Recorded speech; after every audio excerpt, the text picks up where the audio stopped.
Greetings and welcome to another Warhammer 40,000 Kill Team video, where today I'm going over the Space Marine and Chaos Space Marine faction previews for Kill Team. But before we get into things, please remember to like and subscribe as well as comment. Let me know what you thought of today's video. Do you like it or not? And remember, I've got a Discord you can check out in the episode description below, an affiliate link at Gamer Games, and a Patreon if you want to give me some more support as well. But remember, these are just previews. They're not showing the full rules. So let's get into it for the final one for this week. So starting off for Angels of Death, the Angels of Death are the renamed Intercession. So they have chapter tactics. You still get to pick 2 chapter tactics per game. So aggressive, your melee weapons have the run-in rule, which is unchanged. Resolute, you can ignore changes to your APL stat, which is very nice. Stealthy, whenever an operative is shooting this operative, if you can retain any cover saves, you can retain 1 additional, or you can retain 1 as a crit. This isn't cumulative with the Vantage special rule, which is the same as it is now. And then whenever an operative is shooting this operative, defense dice results of 5+ are a critical success. So these chapter tactics are unchanged from the ones they've shown. Hopefully we still have more, but remember, these are only tiny previews. Space Marines all also have the Astartes special rule, which lets them fight or shoot twice in their same activation, with the same restrictions that their shooting attacks have to come from bolt weapons, while heavy weapons cost a second action point to shoot a second time. So if you could take someone who, let's say, had a heavy bolter, they could shoot the heavy bolter for 1 AP and then fire the heavy bolter again for 2 AP. Very nice. Then they have Purity Seal, so once per turning point when a friendly operative is shooting, fighting, or retaliating, if you roll 2 or more fails, you can discard 1 of them to retain another as a normal success instead. Being able, it's only once per turn, but being able just to ensure hits instead of re-rolling them is so powerful. Then you have the Combat Doctrine Strategy Ploy. Select 1 combat doctrine from those presented below. Whenever a friendly operative is X, its weapons have the balance special rule. X is the combat doctrine you selected. So if you have a Devastator doctrine, if you're shooting at operatives more than 6 inches from it, you get balanced. If you are, for the tactical one, shooting within 6 inches, you get balanced. And if you're fighting or retaliating, you get balanced. So this is a nice tidy up. So only 1 can be active at turning point. But basically, when you're assaulting, now you just always get balanced, because before you could only get on the charge, and Devastator and Tactical unchanged, but it's a nice buff to Assault Doctrine there. And we still get the Captain. What is this? Have they combined Justian and Intercession together into some kind of Angel of Death kill team? Wow. So you've got the Space Marine Captain, who is free APL, 6-inch move, a free up save, 15 wounds, because normal Intercession are 14 wounds, and not other Marines, right? So it's a Plasma Pistol, which hits on 4 attacks, hitting on 3s, 3-5, range 8, piercing 1, and then if it supercharges, goes to 4-5, lethal 5 up, piercing 1. So Plasma's been nerfed, so Plasma Pistols are no longer 5-6, they're 3-5 basic, going to 4-5, still hits on 3s. His Power Fist still hits on 3s, 5 attacks hit on 3s, 5-7 brutal. He has Heroic Leader, so once per turning point, you can use a Firefight ploy for 0 CP if this specified operative, such as the command reroll, or the Adjust Doctrine Firefight ploy for 0 CP if this is in the kill zone and not within control range of enemy operatives. So mid-turn, if you've selected the Captain as your leader, you could change your doctrine. So once you've done all your shooting, you could go, okay, I'm now going to start charging, so I'll just change it. Then you've got the Iron Halo, so it no longer gives an invulnerable save, but once per battle, when an attack dice inflicts normal damage, you can ignore that inflicted damage. Because it's only once per battle, I would have liked it to ignore crit damage as well, but it's fine, whatever. He's a lot less durable because he's lost his follow-up invulnerable save, but he has some nice flexibility as your Captain. And remember, he's only probably one of your free leaders to take. So then we have Phobos. So they have the Moultrie Spectrum array. In Cursor, operative is shooting, operatives can't be obscured. And then for Omni Scrambler, for a Strategic Gambit, Infiltrator operative, if you have one in the kill zone, select 1 enemy operative visible to an Infiltrator or within 6 inches of the Vox Breaker. In the Firefight phase, that enemy cannot be activated or perform actions until one of the following is true. You have activated a number of enemy operatives equal to the number of friendly Infiltrator operatives in the kill zone when the Strategic Gambit was used, or it's the last enemy operative to be activated.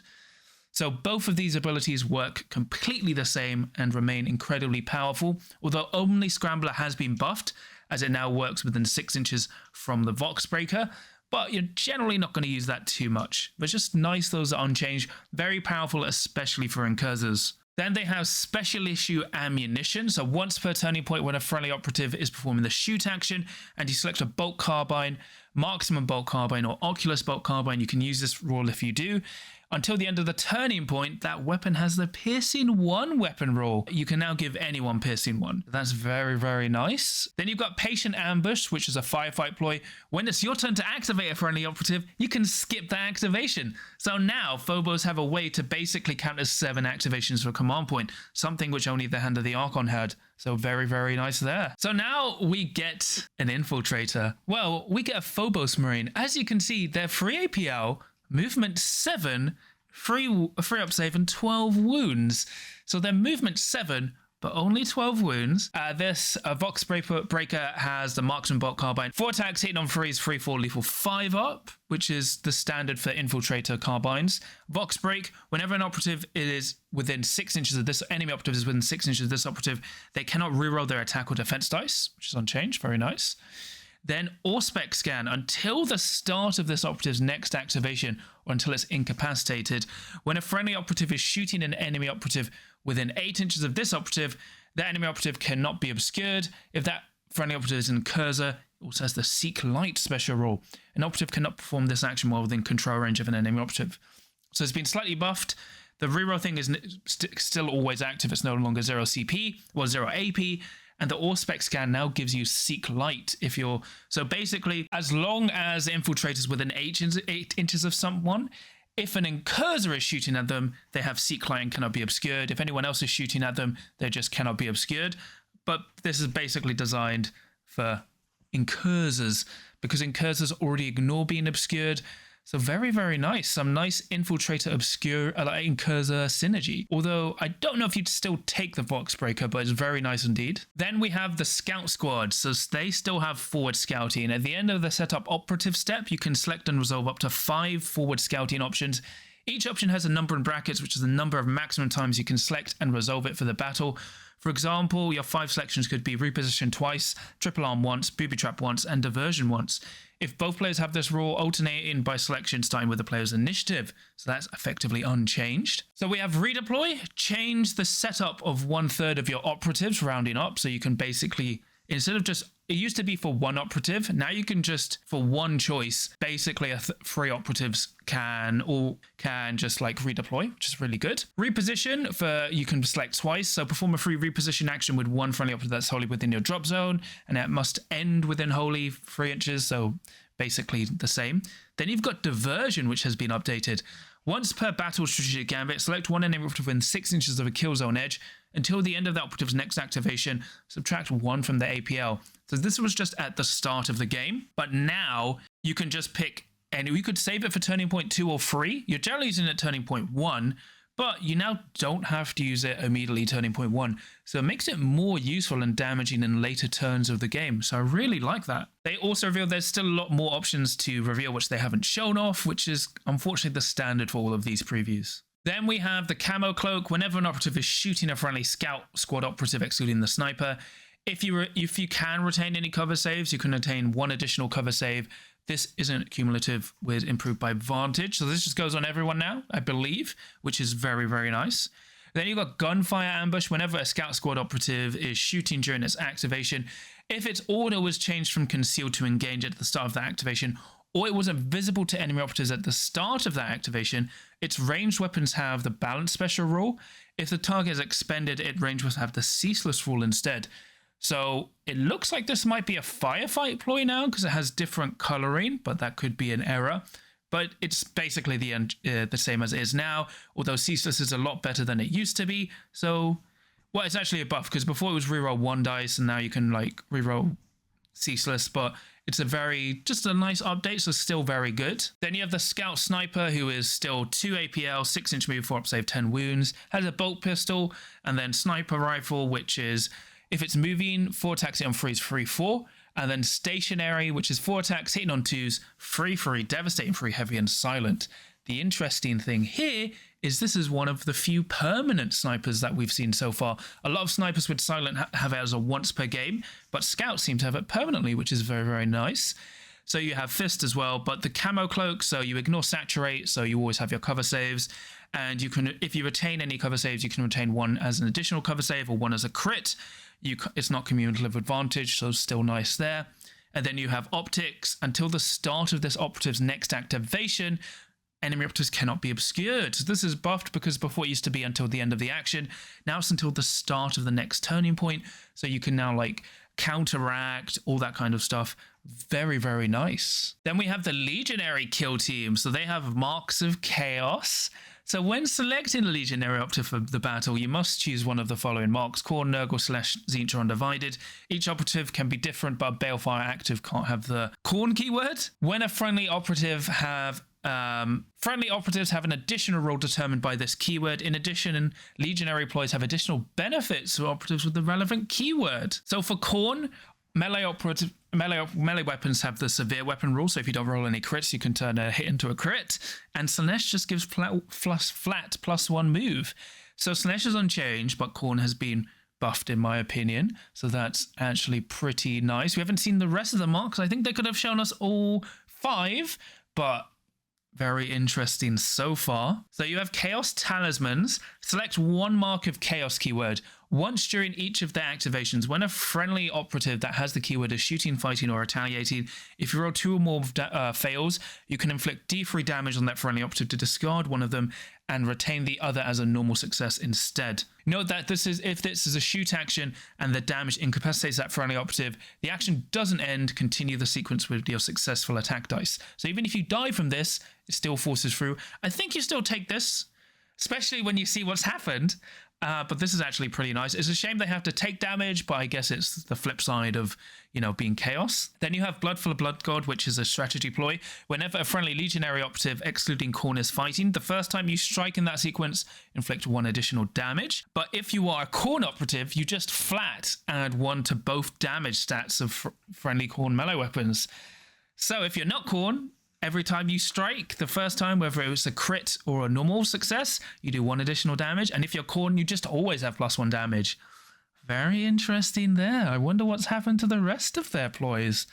It's a shame they showed Khorne, but it feels like Khorne is just the most okay. It's still nice, but it's probably not the best. And then you have the Balefire Acolyte. So it's got 3 APL, a 6-inch move, 3 up save, and what's this? 14 wounds. Does this mean all Space Marines sans Phobos Marines are 14 wounds now? That would be very interesting if true, because that would make all Marines very, very, very, very good.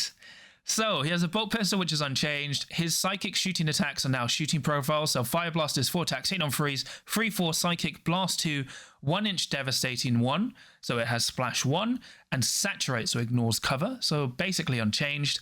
Then you have Life Siphon, is 5 attacks, hit on freeze, 3/3 psychic, saturate, which so ignores cover, siphon life. And the Feldauger is now 5 attacks, hit on freeze, 3/4 rending, siphon life. Also have the psychic keywords. So technically the Feldauger has gotten worse because it used to be 3/3 with 2 mortal wounds every time it's struck with a crit. So it's gone down in damage. But siphon life, whenever an operative is using this weapon, at the start of the resolve attack dice step, you can select one friendly operative visible and within 6 inches of the operative, including itself. For each attack dice you resolve during that sequence, or during that step, for each attack dice you resolve during that step that inflicts damage, that friendly operative gains 1 lost wound, or D3 if it was a critical success. So now you actually get way more healing from this operative.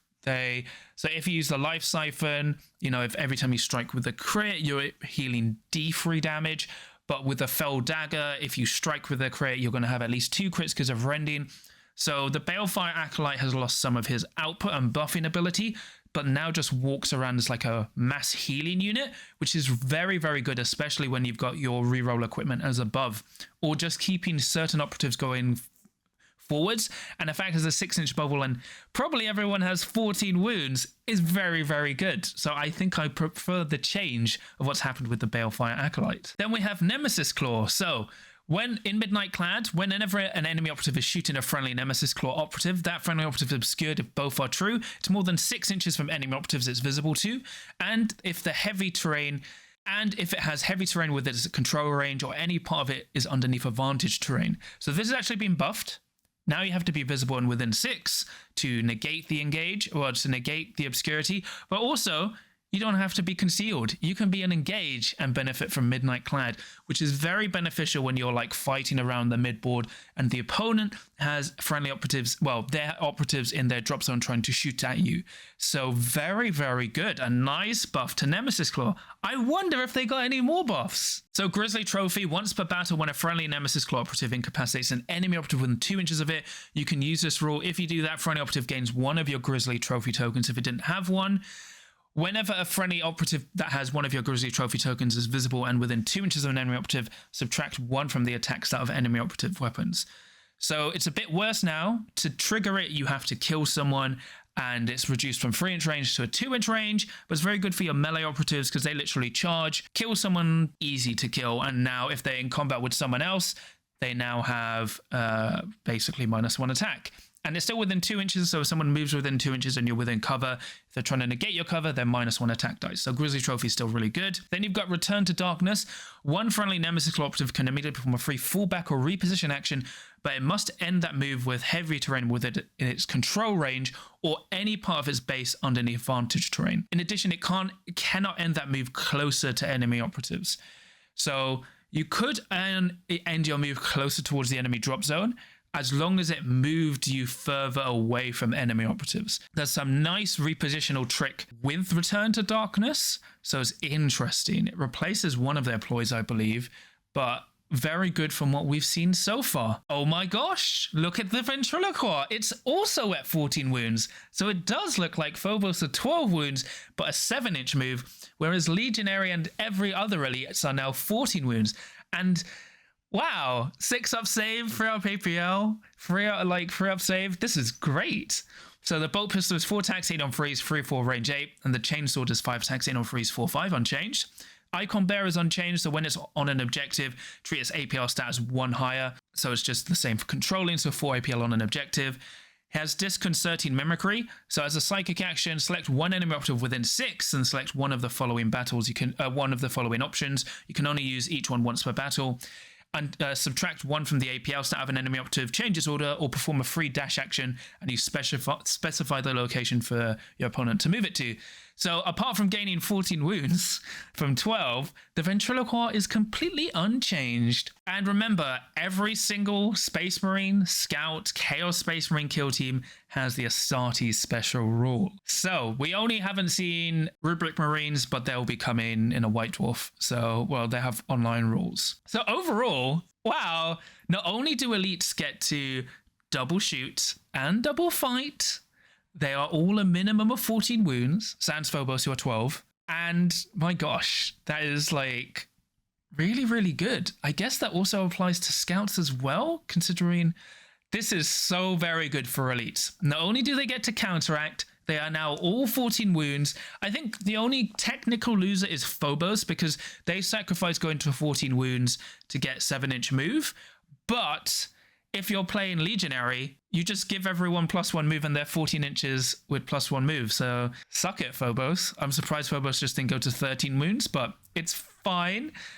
All Marines being 14 wounds is very interesting. The fact Intercession has effectively been combined with Justian is very good as well. So that's very nice. But you could argue we might be an elite Mesa. Because just imagine, like now Space Marines can easily charge, double fight into 3 operatives, and then before your last activation, kill another. Like there's so many things they can do. Even like a Phobos, if they're in smoke, they count as being obscured. Then they can like shoot twice and then counteract to shoot again at full ballistic skill. Elites are looking so powerful right now, especially Legionary. I'm interested to see the full operatives for Angels of Death, because the interesting thing you can see from the captain, it's no longer a named captain, it's just a generic captain. So probably everything else will be generic as well. It's just going to be very, very interesting. Like it's so, like elites were on the back foot, but now with counteract and all of them sans Phobos being 14 wounds. Oh, and then especially if scouts, if they just stand still and can double shoot, like I don't think they'd be able to do it with their shotguns. But even then, scouts look very interesting. But even if they don't benefit from Astartes fully, They have a permanent sniper rifle, which is very, very good. Like elite players, it looks like they saved maybe the best till last. I'm not sure who can like reliably kill elites, especially if Night Lords, well, Nemesis Claw remain mostly unchanged. Very, very interesting. I'm hyped to see their full rules. But that's it for all of the classified kill teams. And we've effectively had all the teams previewed. We might get White Dwarf teams and annual teams previewed next week, maybe. But they've said they've got more news coming. But I am very hyped. Right, I have a full Legionary team, I have a full Nemesis Claw team, and I have a Black Templar Intercession team. Well, Angels of Death team. So I have a lot of choices to go from. But that's pretty much it from me today. Please remember to like and subscribe as well as comment. Let me know what you thought of today's preview. Are you very happy for Legionaries and Intercession and like, you know, all the other elites as I am? And remember, I've got Discord you can check out for free in the episode description below, and a affiliate link on games, and a Patreon if you want to give me some more support, and I'll shout out my patrons. So for my adepts of the crew, I have Tom, Supercow, Steven, Sam, Nick, Mr. Meatwad, Mercenary Q, Lucas, John Thomas, Graham, Fangzu, Dave Meatswell, Dave, Dad of Goldens, Chris Cole, and then for my veterans of the crew, I have Samja and Ryan. So thank you so much for your support. It really is a lot to help support the channel. But yeah, that's pretty much it from me this week. 5 videos in a row. Yay! Yeah, and I'm actually not sick anymore, which is good. Nice. I have a lot of stuff to do. I'm very tired, but this is the first time I've done 5 videos in a row in a week. So I hope you all enjoy it. I've enjoyed this wild ride. And remember, no matter what happens when you're facing an elite team, there's always a chance to win as long as you can roll a crit.